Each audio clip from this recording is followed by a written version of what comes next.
খাজা বাকি বিল্লাহ বসা ওনার একজন মুরিদ হুজুরের খুব প্রশংসা শুরু করলো। আমরা পীরের প্রশংসা করতে করতে একেবারে পীরের মধ্যে যেই গুণ নাই সেটা আমরা প্রকাশ করি কিনা বেবি আমাদের আমার খাজা বাকি বিল্লাহ মুরিদ হুজুরের এত প্রশংসা করলো, হুজুর পাশের চেয়ারে বসা হুজুর কিছুই বললেন না, আমার ভাইরা কিছুই বললেন না।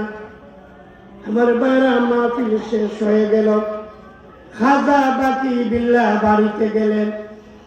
বাড়ি চাইয়া উনি আন্দাজ করতে পারেন ওনার মাঝে যে ইলমে মারিফত ছিল, ইলমে মারিফত নাই, ইলমে মারিফত নাই।